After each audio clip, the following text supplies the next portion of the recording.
I'm Ben Meiselas from the MeidasTouch Network. The January 6th subcommittee that was tasked with whether the full January 6th committee should make criminal referrals regarding Donald Trump and others in Trump's inner circle will be reporting back to the January 6th committee on Monday that a criminal referral of Donald Trump to the Department of Justice is warranted on 3 separate criminal felony counts.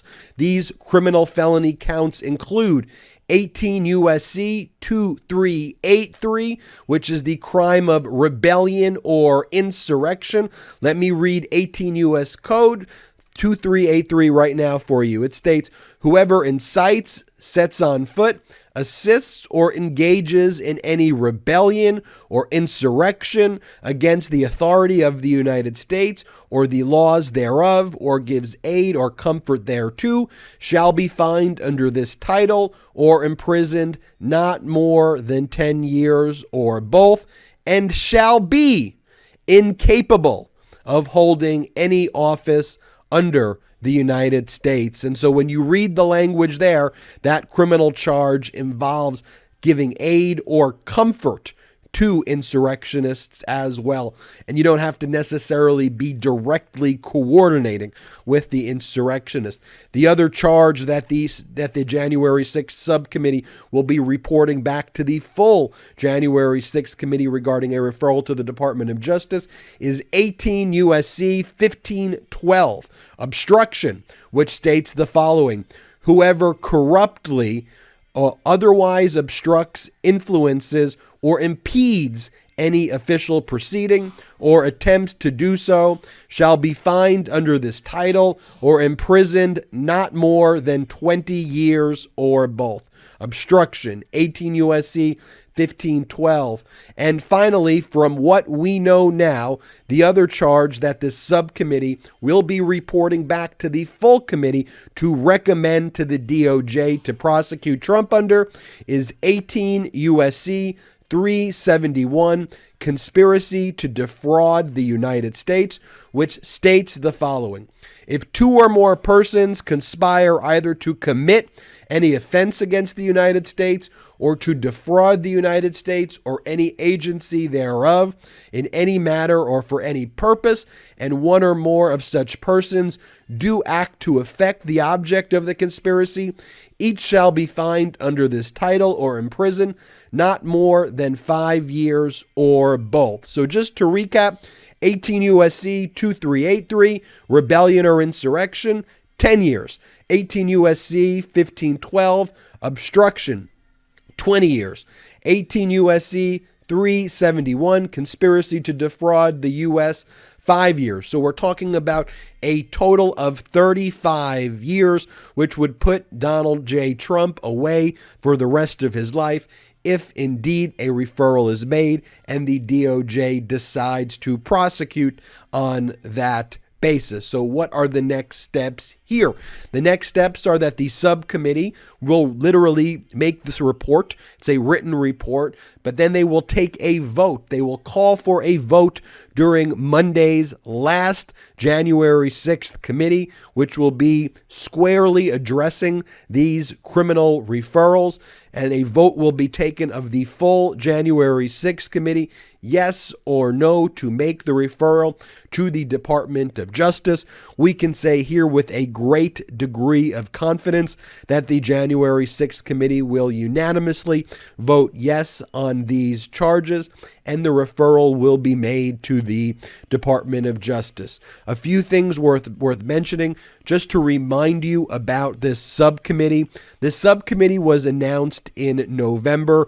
It consisted of 4 of the members of the January 6th committee: Jamie Raskin, Liz Cheney, Adam Schiff, and Zoe Lofgren. They were the ones who engaged in this mini report. This is not the full report that the January 6th committee will make public slightly later in the week regarding all of their findings, which will include this criminal referral section in it. Now, this is just merely a criminal referral. Remember, the January 6th committee, as a legislative investigative body, does not have the power itself to prosecute crimes. It can merely do the fact-finding, prepare the reports, prepare legislation, and make the recommendations to the Department of Justice. At this stage, it is also unclear who else the January 6th subcommittee will be making referrals of, and where and what and who the January 6th committee as a whole will also be voting on regarding potential criminal charges during the Monday hearing. But we know right now, based on reporting by Politico and other sources, that indeed the January 6th committee will be making this vote regarding Donald Trump on these 3 felony criminal charges. And we believe the referral will be made, and the decision to make that referral will be made on Monday. Now, special counsel Jack Smith is already engaged in his investigation. He will certainly not be required or compelled or even in any way influenced necessarily by this referral. In fact, there were many people who said, does it actually make sense for the January 6th committee to be making referrals in the first place? Will that make it feel a little too politicized, because Jack Smith's going to do what Jack Smith was going to do? Frankly, the same way Merrick Garland was going to do what Merrick Garland was going to do, regardless of if a referral is ultimately made or not. Like, it should be noted, though, that when the referral was made by the January 6th committee regarding the contempt of Congress charges by Steve Bannon for failing to show up before the January 6th committee, the Department of Justice took the referral and they prosecuted Steve Bannon, and they got a felony conviction of Steve Bannon. When a same type of referral was made for contempt of Congress regarding Mark Meadows, at that time the DOJ decided not to prosecute Mark Meadows on the contempt of Congress charges. I believe there was a number of reasons for that back then. I won't get fully into it now. At that time, Meadows had still produced over 2,000 records. He had then filed a lawsuit. He had significantly better claims for executive privilege than Steve Bannon did. I don't think there were valid executive privilege claims there as well. Because what claims would Mark Meadows have right now as against a former president? So I don't think there were strong executive privilege claims. I also think there were strategic reasons not to prosecute Mark Meadows there. I think Mark Meadows is in a lot bigger trouble for his other conduct and essentially being the central conduit to which all of these messages on the day of the insurrection were going to. So I think the DOJ strategically was like, contempt of Congress carries with it less than 1 year in prison. And so 2 counts, 2 years at most, and based on the sentencing guidelines, a few months. Like, why spend the resources on Meadows there when we have Meadows potentially on a lot of other bigger crimes as well? So ultimately, the question will be, now that these criminal referrals will be made, what is special counsel Jack Smith going to do? Jack Smith has been moving aggressively to date so far. Specifically, we've been talking about here on the MeidasTouch Network about numerous subpoenas to state election officials that are being made. Aggressive action has been taking place before the grand juries in Washington, D.C. Pat Cipollone, as well as Patrick Philbin, the former top White House lawyers, their claims of executive privilege that they were forced to make based on Donald Trump's assertion of executive privilege, that has all been rejected by Judge Beryl Howell, the federal judge who oversees the criminal grand jury proceedings and investigations in Washington, D.C. federal court, including those of Donald Trump. In addition, former Vice President Pence's former Chief of Staff, Mark Short, and his former General Counsel, Greg Jacobs, their assertions of executive privilege being forced upon them by Trump were also rejected by the federal judge, Beryl Howell. So all these people have had to testify on their direct communications with Donald Trump, their direct observations of things that were said by Donald Trump in their presence. This is information, by the way, that the January 6th committee was never even able to get.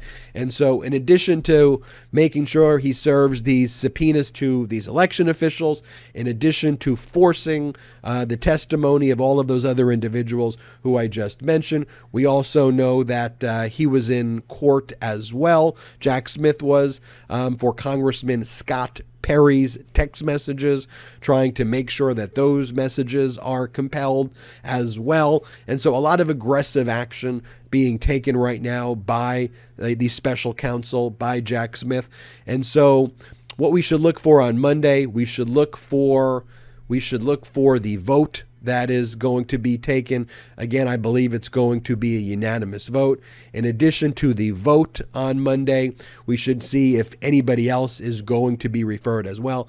I think the January 6th committee is going to make numerous other referrals in addition to just Donald Trump to the department in DOJ. Then in the middle of the week, we should look for the full report by the January 6th committee that will include all of their findings and then probably conclude with all of their criminal referrals that they are making. I want to say this, the January 6th committee has done an incredibly diligent job. There were a lot of haters at the outset, a lot of people who were criticizing or thought that the January 6th committee was not going to be able to move the needle at all. I would say not only has the January 6th committee moved the needle, they've acted like a gigantic magnet that has taken the needle from, some area of complacency to real action, to a real national consciousness, to a real understanding about our democracy.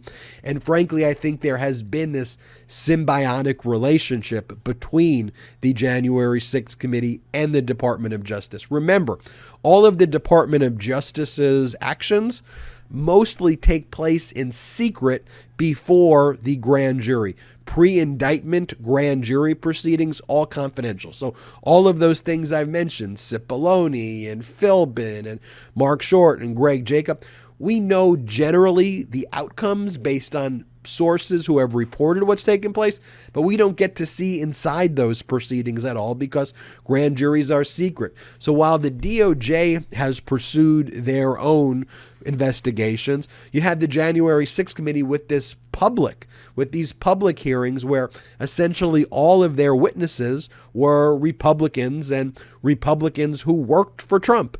There was little, if any, Democrats who's ever testified before the January 6th committee. And so they really highlighted people who were pro-democracy Republicans who were horrified by the conduct of Donald Trump, which I thought was extra powerful. Now, one of the pieces of conflict that has occurred, though, between the Department of Justice and the January 6th committee is the Department of Justice has been asking the January 6th committee to turn over all of their records so that they could compare notes. The January 6th committee, though, has been a little territorial. They're the legislative branch, separation of powers. They haven't turned it all over yet, or even a lot of it over yet, other than what's been published publicly. And the DOJ is like, can you give that to us? We really need it now. So after this report's published, though, I'm very confident the DOJ is going to get all of those records, and then we will follow this together on what happens next. I'm Ben Meiselas from the MeidasTouch Network. Hit the subscribe button. We're on our way to 1 million subscribers thanks to your incredible support. And in addition to subscribing to the MeidasTouch Network for free, by the way, check us out at patreon.com/MeidasTouch, patreon.com/MeidasTouch. We have lots of exclusive content that you could only get on the MeidasTouch Patreon account.